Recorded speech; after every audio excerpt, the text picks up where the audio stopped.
दुनिया के कुछ राज ऐसे हैं जो समय के साथ पुराने तो होते गए, लेकिन उनका जवाब आज तक नहीं मिला। कभी एक ऐसी किताब जो एक अजीबोगरीब भाषा में लिखी गई जो आज तक किसी को समझ नहीं आई, और समंदर में एक ऐसा कंप्यूटर मिला जो हजारों साल पुराना हो, और कभी ऐसे पत्थर जो इंसान की समझ से परे हैं। तो सवाल ये है, क्या ये सब सिर्फ इतिहास की गलतियां हैं, या फिर एक ऐसा सच जिसे इंसान समझने के लिए तैयार ही नहीं? आज हम चलेंगे एक ऐसे सफर पर जहां हम दुनिया के सबसे रहस्यमय राजों को एक्सप्लोर करेंगे, ऐसी चीजें जिनका जवाब आज तक किसी के पास नहीं। दोस्तों, अगर आपने अभी तक हमारे इस चैनल को सब्सक्राइब नहीं किया है तो जरूर सब्सक्राइब कर लें, क्योंकि आपके एक सब्सक्राइब से हमें बहुत मोटिवेशन मिलता है और हम आपके लिए ऐसी और वीडियोस बनाते रहेंगे। तो चलिए शुरू करते हैं पहले रहस्यमय राज से, जो है वॉयनेज मैन्युस्क्रिप्ट। एक ऐसी किताब जिसमें दुनिया के नियम ही उल्टे लगते हैं। सोचो, तुम्हें एक किताब मिलती है जो एक अननोन लैंग्वेज में लिखी हो, जिसमें अजीबोगरीब पौधों की तस्वीरें बनाई गई हों, और जिसका मतलब समझने की कोशिश में दुनिया के जाने माने साइंटिस्ट्स भी फेल हो गए हों। यही है वॉयनेज मैन्युस्क्रिप्ट, दुनिया की सबसे रहस्यमय किताब। 1912 में एक रेयर बुक्स डीलर विल्फ्रेड वॉयनेज को यह किताब इटली के एक पुराने मोनेस्ट्री से मिली थी। इस किताब के अंदर 240 से ज्यादा पेज हैं, पर आज भी कुछ पेज मिसिंग हैं।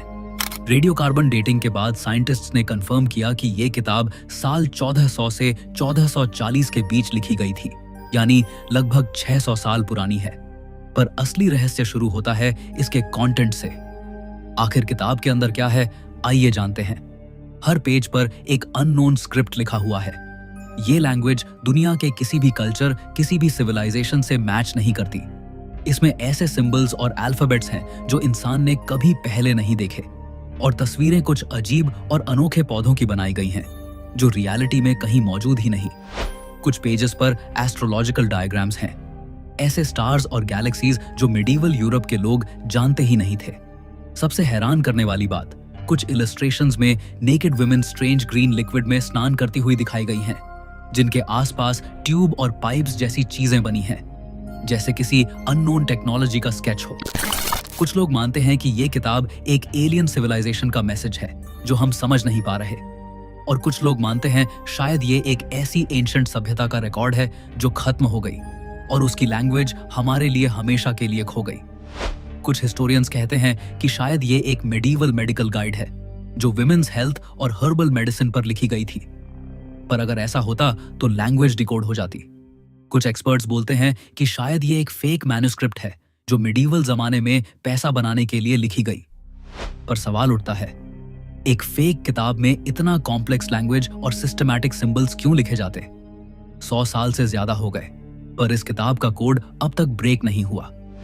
आर्टिफिशियल इंटेलिजेंस और मॉडर्न क्रिप्टोग्राफी के बावजूद वॉयनेज मैन्युस्क्रिप्ट एक अनसॉल्व्ड पजल है। और सबसे बड़ी बात, हर पेज देखने पर लगता है जैसे इसमें कोई हिडन नॉलेज है जो इंसान से छुपाया गया हो, जैसे ये किताब किसी और दुनिया की साइंस हो। Number 2, Nazca lines.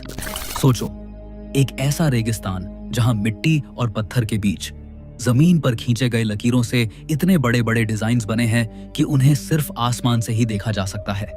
ये हैं नाज़का लाइंस जो पेरू के नाज़का डेजर्ट में पाए गए हैं।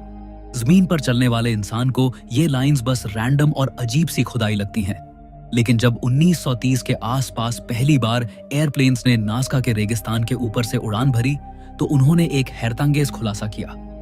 वहां पूरे डेजर्ट में 300 से ज्यादा जियोमेट्रिकल शेप्स, एनिमल्स और मिस्टीरियस फिगर्स बने हुए थे।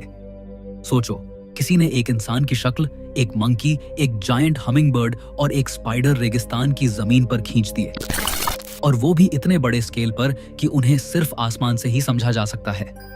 ये लाइंस नाज़का सिविलाइजेशन 200 BCEE से 600 CEE के लोगों ने बनाई थी।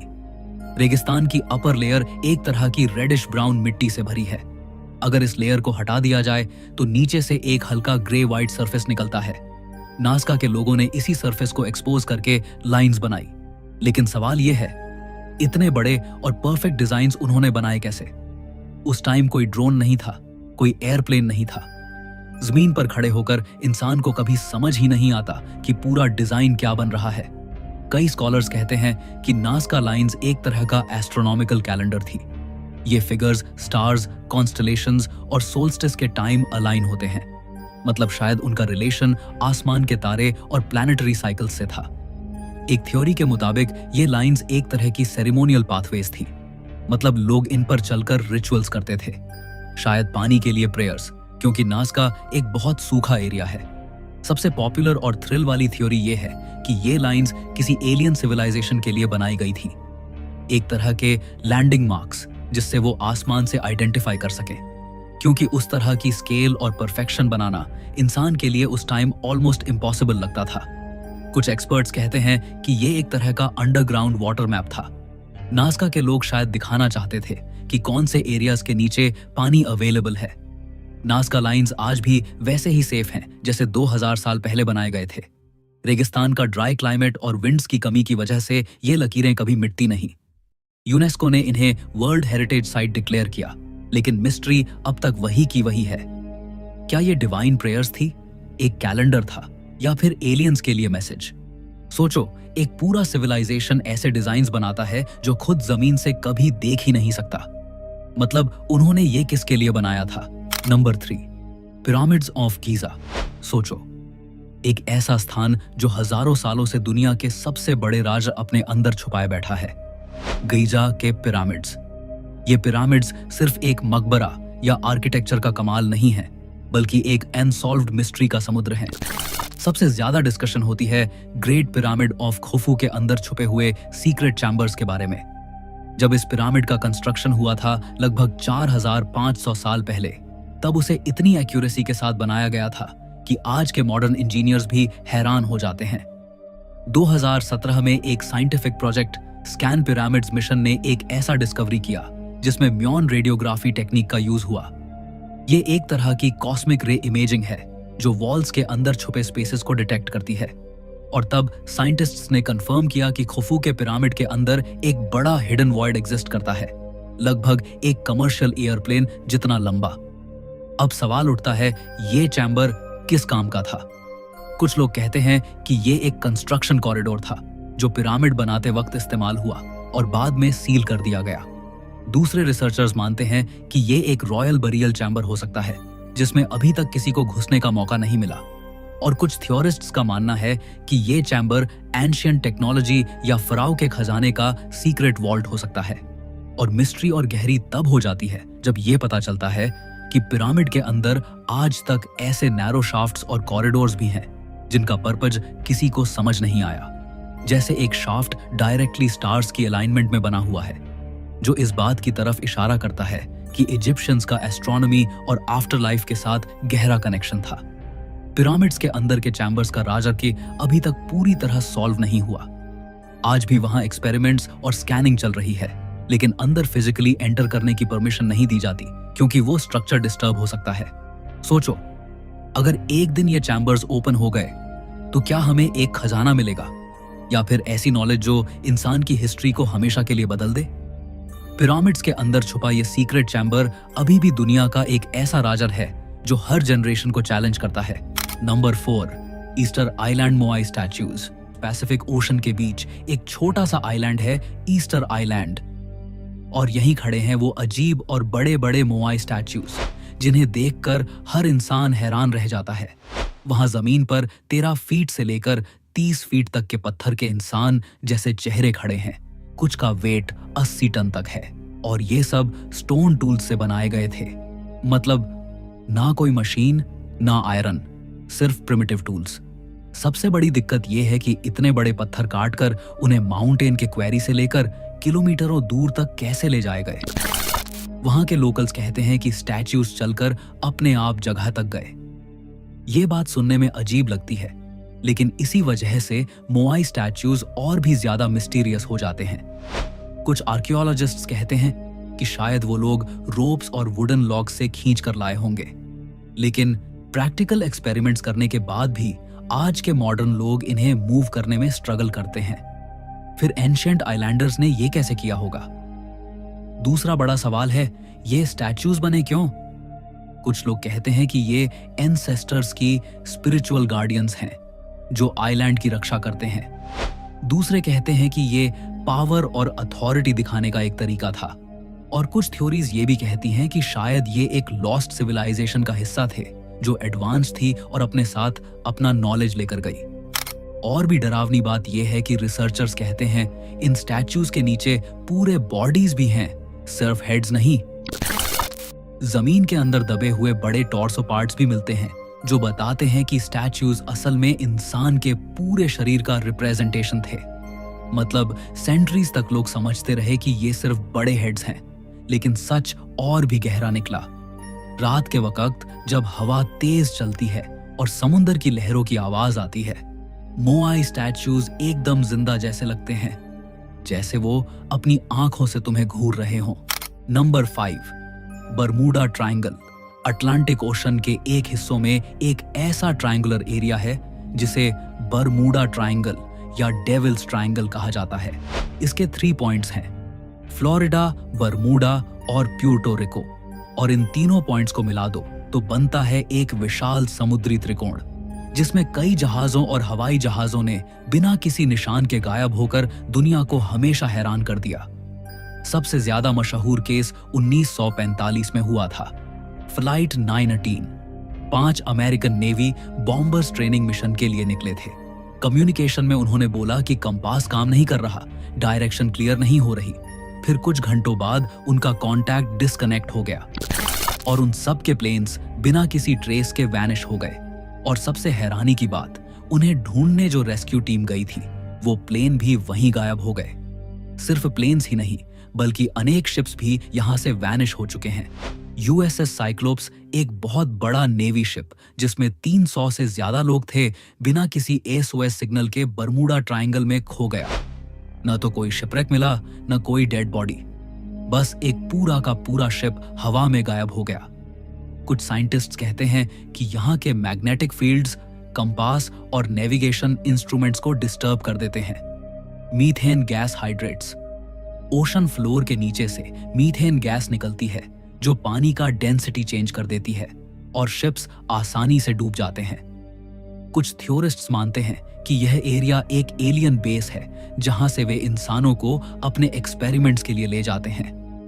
एक और थ्योरी यह कहती है कि बरमूडा ट्रायंगल एक प्राचीन लॉस्ट सिटी अटलांटिस की एडवांस टेक्नोलॉजी के ऊपर है जो अभी भी एक्टिव है।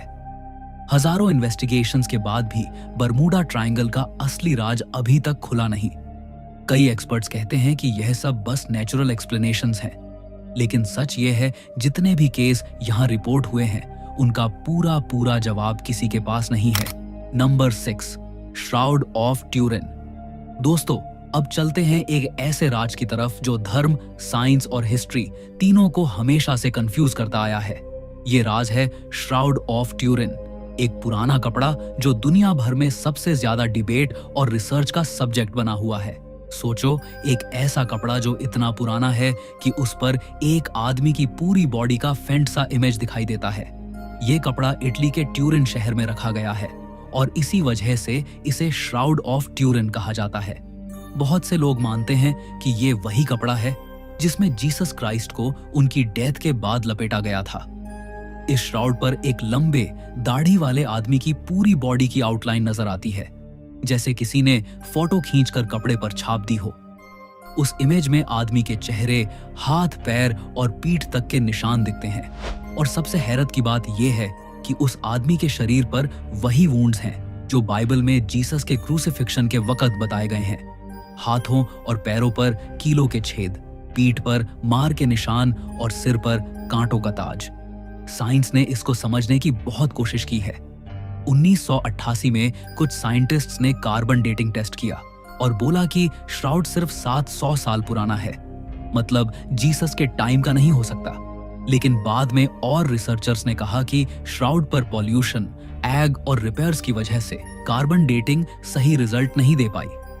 कुछ एक्सपर्ट्स तो कहते हैं कि कपड़े की फाइबर में एक ऐसी लाइट रेडिएशन हुई थी जो नॉर्मल दुनिया में पॉसिबल ही नहीं, जैसे एक सुपरनैचुरल फ्लैश ने इमेज को कपड़े पर प्रिंट कर दिया हो।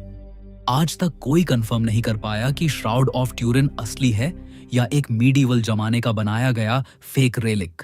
लेकिन जब भी इसे देखा जाता है, लोग एक अजीब सी स्पिरिचुअलिटी और मिस्ट्री महसूस करते हैं।